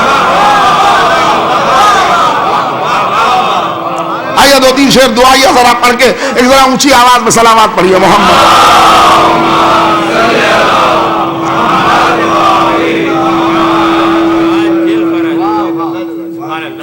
ایک پردہ ہے جو اٹھتا ہی نہیں مدت سے. اپنے زمانے کے امام کے حوالے سے ایک پردہ ہے جو اٹھتا ہی نہیں مدت سے. آئینے دیکھتے ہیں مجھ کو بڑی حیرت سے. آپ واقف ہیں بہرحال میری چاہت سے. کون سمجھے میرے احساس کا لہجہ مولا جسم کے دشت میں گونج ہے مولا مولا. آ کے دکھلاؤ کبھی تیغ علی کا جوہر. شعر دیکھیے میرے بھائی. اب امام سے دعائیہ مصرے ہیں ذرا آپ ساتھ چلیے ہمارے تو میں شعر پڑھوں. آ کے دکھلاؤ کبھی تیغ علی کا جوہر. آسماں کانپے زمین ہونے لگے زیر و زبر.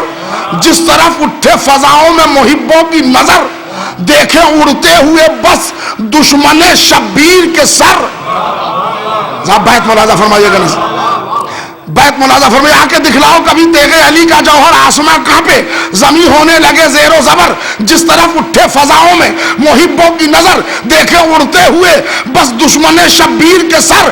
منتظر جس کا ہوں وہ جنگ مثالی کر دو. یہ زمین دشمن شبیر سے خالی کر دو. منتظر جس کا ہوں وہ جنگ مثالی کر دو.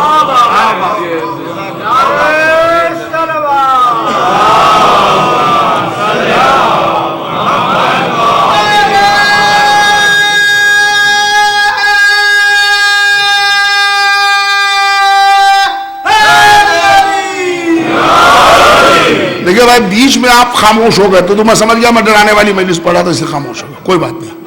اب تو اپنے امام کے حوالے سے خوبصورت اشعار پڑھے جا رہے ہیں. اب تو جگ جائیے. منتظر جس کا ہوں وہ جنگ مثالی کر دو. یہ زمین دشمن شبیر سے خالی کر دو. دشمنان غم سرور سے بھری ہے دنیا. شعر سنیے گا میرے بھائی. دشمنان غم سرور سے بھری ہے دنیا. کل جو تھی کرب و بلا میں یہ وہی ہے دنیا. اپنی اوقات کو پھر بھول چکی ہے دنیا. ہم عزاداروں کے تو پیچھے پڑی ہے دنیا. تم جو آ جاؤ تو دنیا کا ابھی دم نکلے. ہر گلی کوچے سے عباس کا پرچم نکلے. تم جو آ جاؤ تو دنیا کا ابھی دم نکلے. ہر گلی کوچے سے.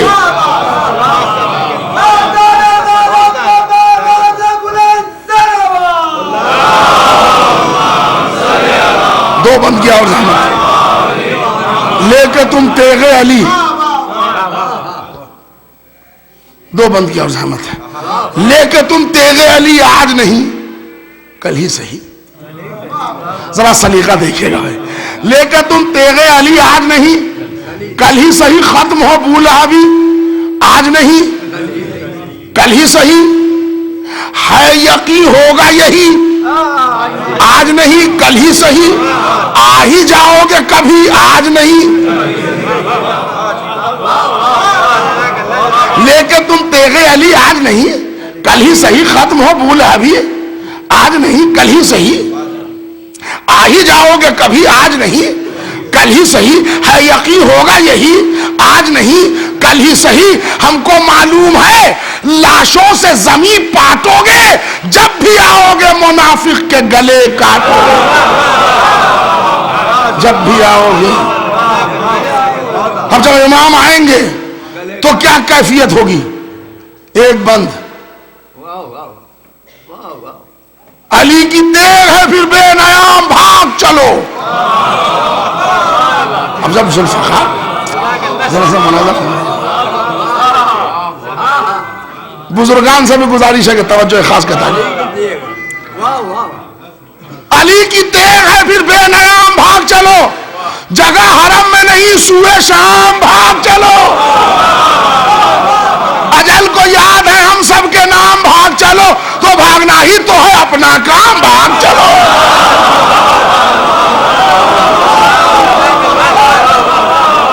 بھائی سنیے گا میرے بھائی، علی کی دیر ہے پھر بے نیام بھاگ چلو، جگہ حرم میں نہیں سوئے شام بھاگ چلو، اجل کو یاد ہے ہم سب کے نام، بھاگ چلو تو بھاگنا ہی تو ہے اپنا کام، بھاگ چلو جگہ نہیں ہے کہیں کاروبار ہستی میں، کچھار چھوڑ کے شیر آ گیا ہے بستی میں۔ بھائی صاحب بند ملا رکھیے، کچھار چھوڑ کے۔ اچھا بھائی، کبھی کبھی میں مجمع میں جب باہر جاتا ہوں تو شعراء کرام یا شعر پڑھنے والے کہتے ہیں شعر دیکھیے گا، ہے نا، تو کم اردو جاننے والے بیچارے وہ مذاق اڑاتے ہیں۔ شعر سنایا جاتا ہے کہ دکھایا جاتا ہے؟ آپ کو نہیں معلوم، شعر کبھی سنایا جاتا ہے کبھی دکھایا جاتا ہے۔ ایک جگہ بڑی پابندی تھی مجھ پر کہ کچھ پڑھنا ہی نہیں ہے، ورنہ مگر ہم نے اپنا کام وہاں بھی کرنا تھا اور کر لیا، اس لیے کبھی کبھی شعر جو ہے نا بڑا کام فائدہ دے دیتا ہے۔ اب وہ دیکھیے میں نے ایک شعر پڑھ دیا کسی شاعر کا، ایک بزرگ شاعر، ان کا نام مجھے یاد نہیں آ رہا ہے، میرے شعر نہیں ہے یہ، بزرگ شاعر ہے، انہوں نے پورے مجمع میں پڑھ کے سب سے داد لے لیا، وہ میں نے اس کو دہرا دیا۔ اس وقت مجمع اتنا خطرناک کہ سرطن میں جدائی کی بات اس میں ہم تقریر کر رہے ہیں، پڑھنا نہیں ہے وہ، مگر اصول بھی نہیں توڑنا ہے، بیچ میں جو مرچ مسالے ملتے ہیں وہ تو ملیں گے ہی، ورنہ حلیم چلے گا کیسے؟ اور پڑھ دیا میں نے اس شاعر کا شعر۔ اب وہ شعر دیکھیے آپ، یہ سننے کے نہیں ہے دیکھنے کے ہیں، کہ پتھر کو اگر ہیرے کے پہلو میں بھی رکھ دو،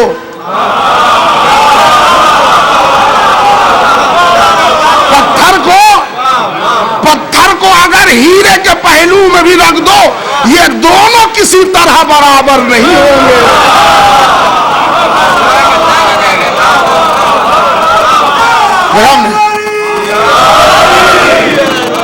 اب ذرا یہ میں نے آخری بند اب دکھانا ہے، سنانا نہیں ہے۔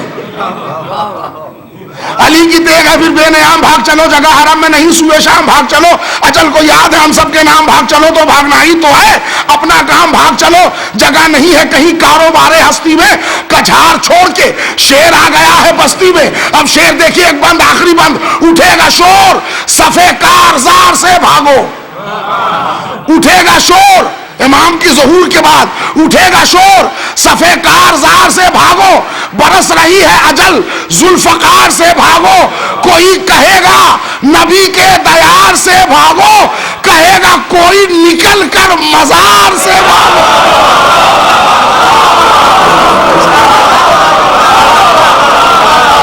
سنیے،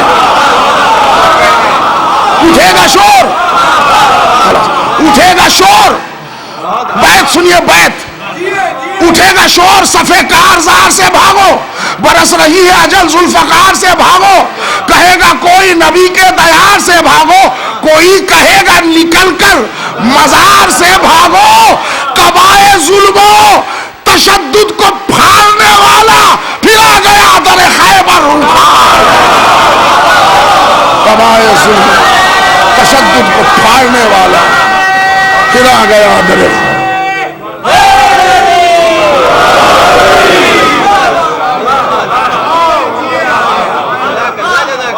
زمانے کے امام.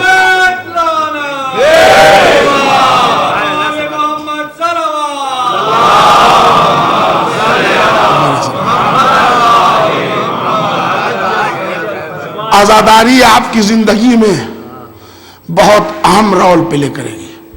اس کو اپنائے رہیے. اور یہ کسی کے بتانے سے نہیں، یہ ایمان کی ایک کشش ہے. اور اس کی جو عظمت ہے وہ آپ کوشش کیجئے کہ نسلوں تک منتقل ہو. اور یہ خاص طور سے اب یہاں پر جملہ اپنے خاص نوجوان بھائیوں کے لیے، اپنا عقیدہ اتنا کمزور نہ رکھو کہ عمل قلم کے سلسلے سے، ماتم کے سلسلے سے، تعزیہ داری کے سلسلے سے ذرا سا کوئی کچھ بول دے اور آپ اس میں الجھ جائیں. یہ ایرے غیرے نتھو خیرے جمن چھیدی کلو وفاتی 4 دن کے مسلمان، یہ ہم کو سلیقہ عزاداری سکھائیں گے؟ ہم تو ماں کی گود ہی سے میں نے یا حسین کہنا سیکھا ہے. کیا کہیں کمی رہ گئی تھی؟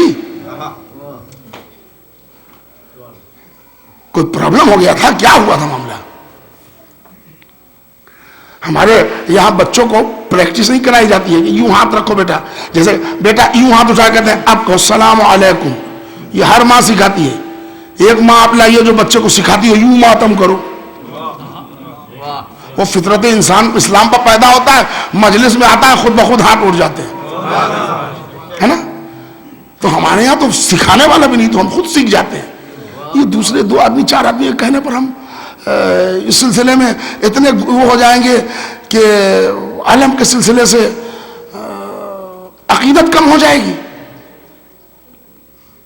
یہاں کے نئی نسل کے نوجوان لڑکے، میں ان سے ٹھڈی پکڑ کے چمکار کے ان سے کہہ رہا ہوں کہ جو زیادہ تر انگریزی اور وہ مجلس اور سب پسند کرتے ہیں، ہم نے یہ سنا بھی ہے، دیکھا بھی ہے کہ علم اور وہ جو امام بارگاہ ہے، یہ جو روضہ ہے، اس سے عقیدت بنسبت دیسی لوگوں کے ان لوگوں کے دل میں کم ہے. کیوں کم ہے؟ اس لیے کہ ہم زبان سے میسج تو ان کو کنوے کر دیا ہم نے، ثقافت تبدیل نہ کر سکے. یہ عزاداری کے آثار ثقافت کے ذریعے ہم تک آئے ہیں، تہذیب تمدن کے ذریعے ہم تک آئے ہیں، سنسکار کے ذریعے آئے ہیں. لہٰذا میں آپ سے گزارش کروں گا کہ اپنی نسلوں پر یہ محنت کرنا آپ کی ذمہ داری ہے. 15 سال کے ہو جائیں اس کے بعد آپ کی ذمہ داری ہے. لڑکی جب تک رخصت نہ ہو باپ کی ذمہ داری، لڑکا جب تک 15 سال کا نہ ہو باپ کی ذمہ داری. ختم. اب میں اپنے بیان کو روک رہا ہوں یہاں. زندگی رہی تو پھر کبھی، اس لیے کہ آج آخری مجلس ہے میرے سلسلے کی، اور میں یوں بھی مسائل میں کمی نہیں کرتا، اور آخری مجلس ہے تو میں چاہ رہا ہوں کہ وہ دفتر فاطمہ میں ہمارا بھی نام لکھا جائے. اس لیے میں تھوڑی دیر مسائل میں ہمارا وقت تمام ہوا اور مجلس تمام ہوئی. میرے سرکار، یہ فرش عزائے حسین پر ہمارا دل ٹوٹا ہوتا ہے. یہاں فتوے وطوے ہم کو مروب نہیں کر سکتے. عقیدہ مضبوط کر کے آئیے. اہل بیت کی محبت قرآن میں ہے. محبت کے تقاضے ہیں کہ جب وہ خوش ہیں تو ہم خوش ہیں، جب وہ رنجیدہ ہیں تو ہم رنجیدہ ہیں. 5 فٹ کا انسان ہمیں عزاداری سے اور گریہ سے اور ماتم سے گمراہ کر دے اور ہم گمراہ ہو جائیں، ہمارے ایمان کی کمی ہے. بہکانے والے تو شیطان ہر زمانے میں رہے ہیں. عزادارو، اگر عباس کا علم اٹھاتے ہو تو ایسی طاغوتی طاقت کے منہ توڑ دو، مگر عزاداری میں بال نہ آنے دو. اس لیے کہ بڑی شخصیتوں کے واقعات کہیے گا تو پوری مجلس پڑھ دوں گا کہ جنہوں نے ہزاروں سینکڑوں کتابیں لکھی لیکن مرتے دم آنسوئے حسین پر بھروسہ لے کے گئے. کربلا داستان مصیبت ہے.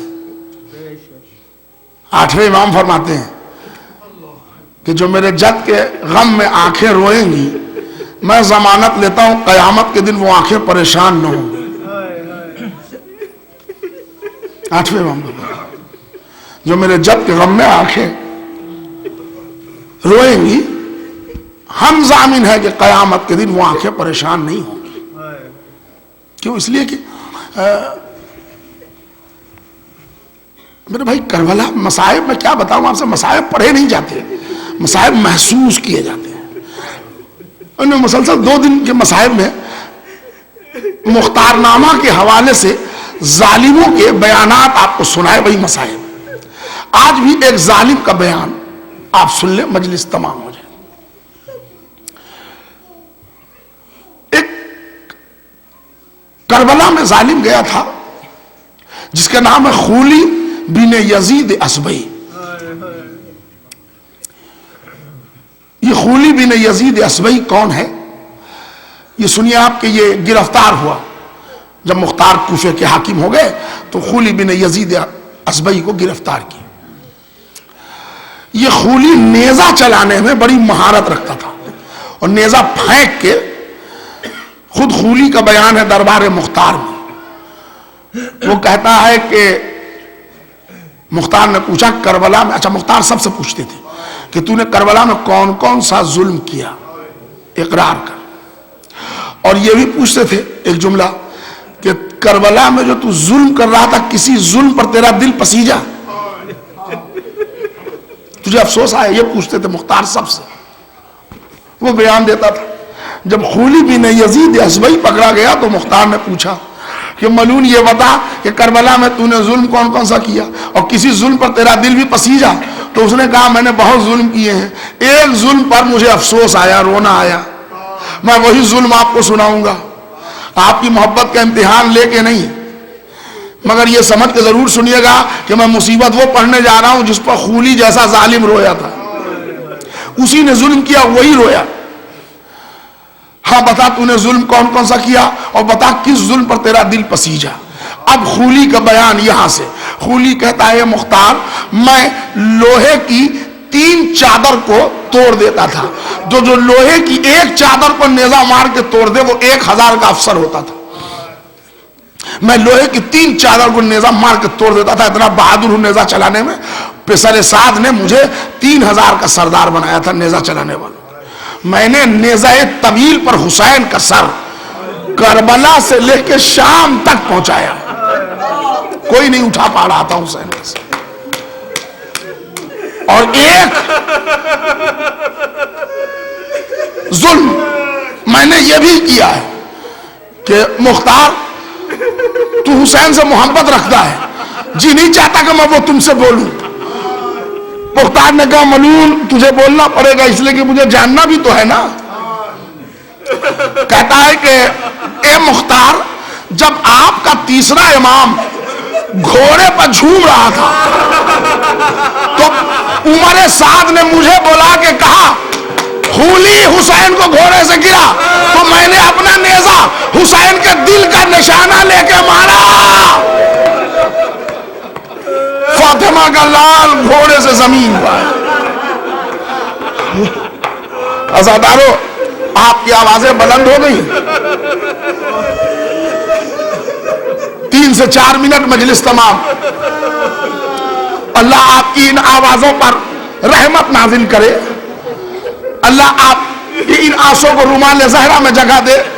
امام زمانہ آپ سب کی حاضری قبول کریں. مختار نے پوچھا خولی بتا کہ وہ مصیبت کون ہے جس پر تیرا دل پسیجا، تجھے رونا آیا. اب وہ بیان سن لیجئے. خولی بن یزید اسبئی کہتا ہے مختار ایک ظلم میں نے ایسا کیا جس پر مجھے رونا آ گیا. اب وہ ظلم کون ہے؟ کہنے لگا یا مختار جب حسین کے حلقوم پر خنجر پھیرا جا چکا تو حسین کے جسم پر گھوڑے دوڑائے جانے لگے اور ایک شور مچا اہل حرم کے مال و اسباب لوٹ لو. اب جو میں نے مڑ کے دیکھا تو دیکھا 165 خیمے حسین کے ایک ساتھ جل رہے ہیں. اے مختار میں بھی ایک گھوڑے پر سوار ہوا، خیمگاہ کی طرف بڑھا کے مال و اسباب کچھ لوٹ لوں، کچھ مال و اسباب میں بھی لوٹ لوں. خولی کا بیان ہے میں خیمگاہ کی طرف بڑھ رہا تھا، خیمے جل رہے تھے، کچھ مال و اسباب لوٹنے کی نیت سے میں بڑھا. میں ابھی خیمگاہ پہنچا نہیں تھا، بہت دور تھا کہ راستے میں نے دیکھا ایک چھوٹی سی بچی جا رہی جس کے کرتے کے دامن میں آگ لگی ہے. اس آگ کی روشنی میں بچی کے کان میں سونے کی بالی تھی، وہ چمک گئی.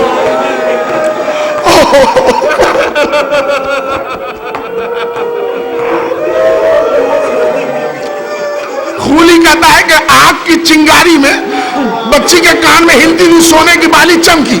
میری نیت خراب ہو گئی، میں سمجھ گیا وہ بالی سونے کی ہے، تو میں نے اپنا گھوڑا خیمگاہ سے موڑا اس بچی کی طرف. بچی بہت چھوٹی تھی اور بڑے پیار سے کہہ رہی تھی دادا نجف سے آؤ، بابا ذبح کر دیا گیا.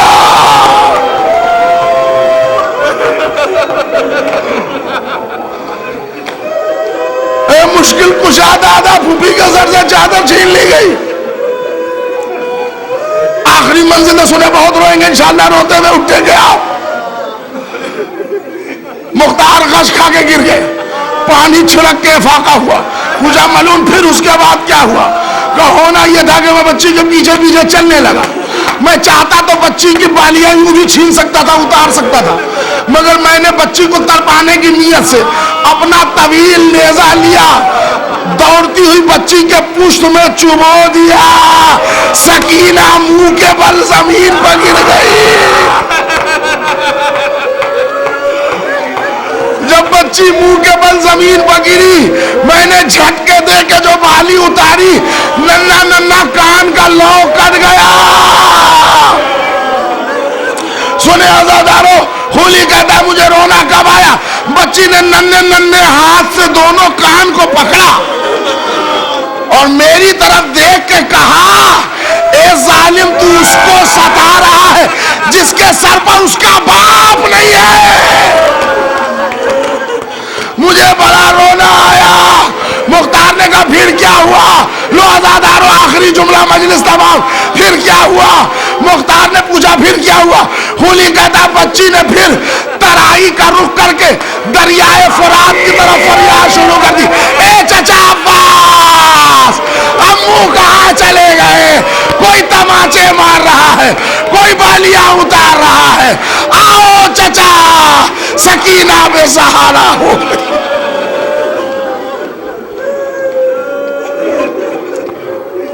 وَسَيَعْلَمُ الَّذِينَ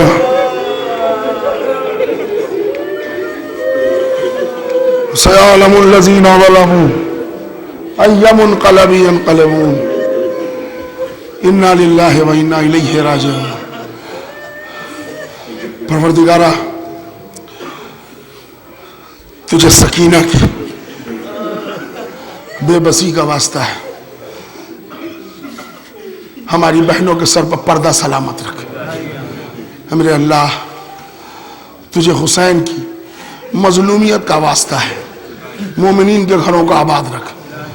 میرے اللہ، تجھے عباس کے کٹے ہوئے بازوؤں کا واسطہ، ان بازوؤں میں طاقت عطا فرما جن بازوؤں سے حسین کا ماتم کیا جاتا ہے. میرے اللہ، تجھے علی اکبر کے زخمی کلیجے کا واسطہ، ان سینوں میں طاقت عطا فرما جن پر حسین کا ماتم کیا جاتا ہے. میرے معبود، تجھے رباب کی اجڑی ہوئی گود کا واسطہ، ان گودیوں کا آباد رکھ جس میں حسین کے ماتم دار پل رہے ہیں. میرے اللہ، راہب کو 7 پسر دینے والے حسین کا واسطہ، ان گھروں کو چراغ اولاد سے منور فرما دے جو اب تک محروم با اولاد ہیں. میرے اللہ، جب تک زندہ رکھ محبت اہل بیت کے ساتھ، دنیا سے اٹھانا تو محبت اہل بیت کے ساتھ. ہماری ملت کے ہر فرد کو مذہبی عبادت گزار، نماز گزار اور عزادار بنا دے. اے میرے اللہ، جہاں جہاں بھی دنیا کے کسی حصے میں بھی مومنین پر ظلم ہو رہے ہیں، ان مومنین کی حفاظت فرما، ان ظالمین کو نیست و نابود فرما. پروردگارہ، روضہ مقدس کی حفاظت فرما، بالخصوص سامرا، کاظمہ نجف اور کربلا اور جنت البقیع کے تعمیر کے اسباب فراہم فرما. اے میرے اللہ، تمام علماء کرام، خطباء کرام، نوحہ خاں، مرثیہ خاں، قصیدہ خاں، ماتمدار، عزادار اور مراجع کرام کی حفاظت فرما. مراجع کرام میں خصوصیت کے ساتھ آغائے سیستانی کو طول عمر عطا فرما. پروردگارہ، وارث کربلا، منتقیم خون حسین، حضرت ولی عصر امام زمانہ کے ظہور میں تاجیل عطا فرما. ہم سب کو امام کے اعوان اور انصار میں شمار کر. ربنا تقبل منا انکا انت السمیع العلیم. ماتم حسین.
سکینہ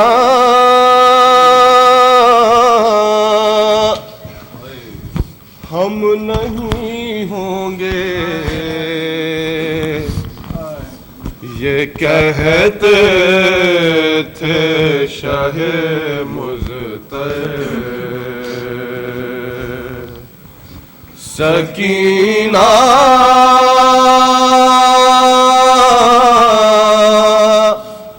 ہم نہیں ہوں گے وہ وقت آئے گا اب تم پر سکینہ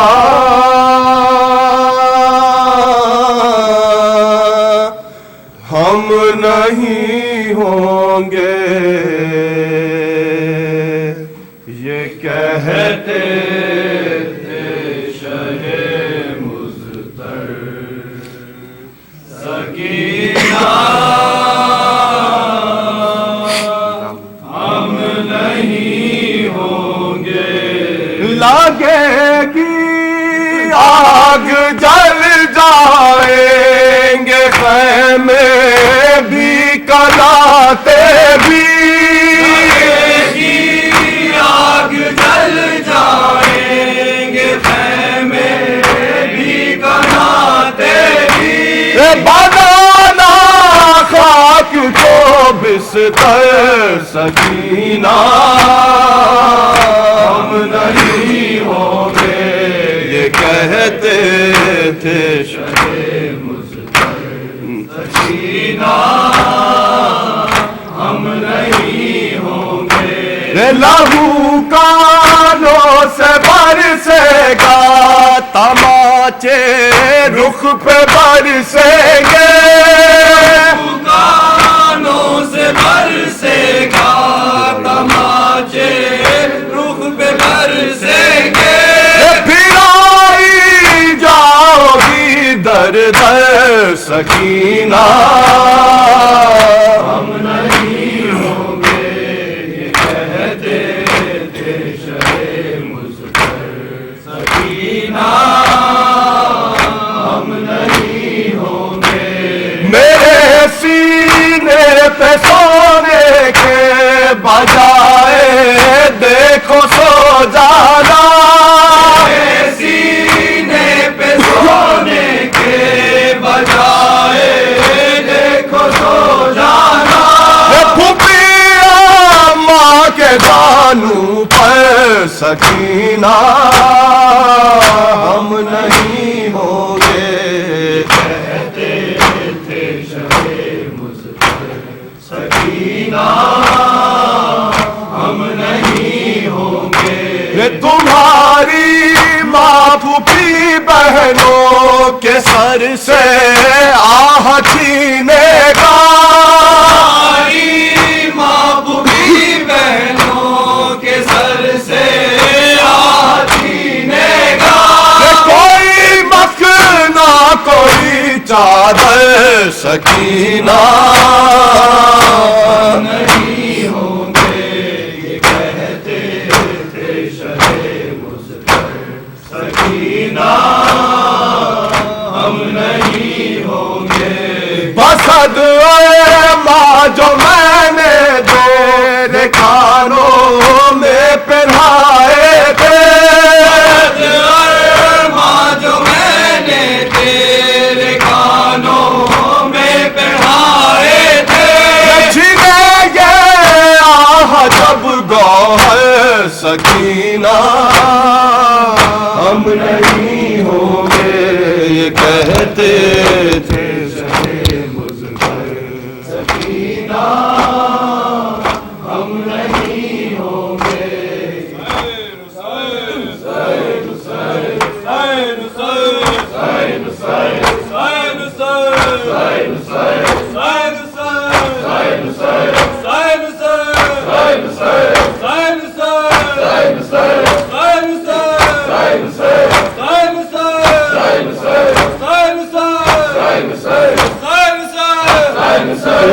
اس کو بے دینوں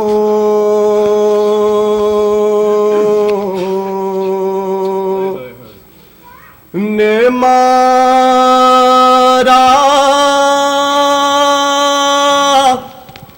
اے زمین کربلا کس کو بے دینوں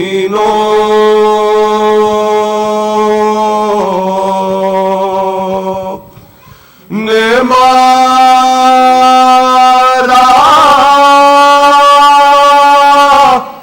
اے زمین کربلا اس کو بے دینوں نے مارا اے زمین کربلا ہے پیغمبر کا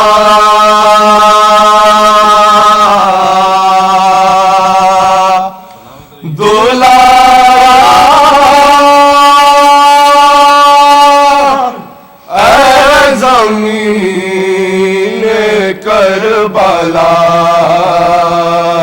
اس کو بے دینوں نے مارا اے زمین کربلا پانی پانی جا کے ہو جائے گی یہ گیتی تمام جا کے ہو جائے گی یہ گیتی تمام ایک تو ہوگی کنارا اے زمین کربلا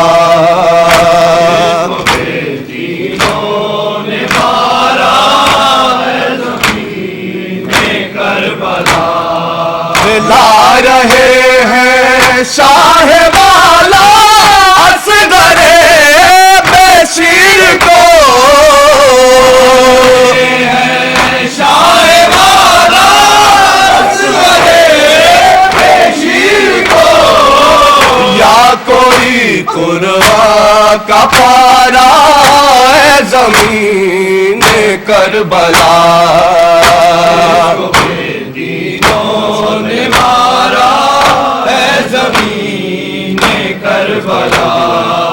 کس طرح کھودی لحد کیا گزری دل پر شاہ کے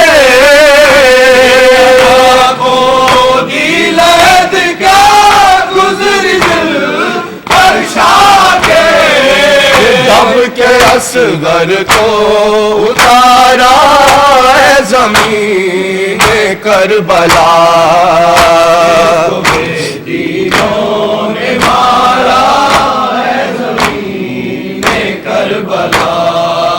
باپ پیری میں اٹھاتا ہے جوان بیٹے کی لاش پیری میں اٹھاتا ہے جوان بیٹے کی لاش دے ذرا بڑھ کر سہارا ہے زمین کربلا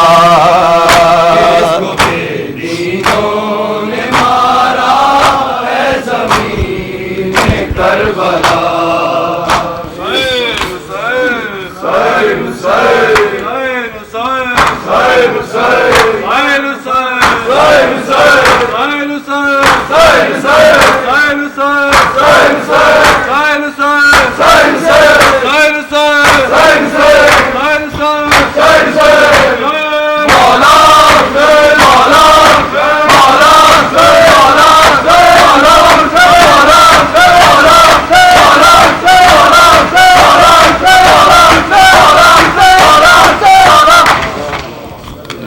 وجہ زیارت.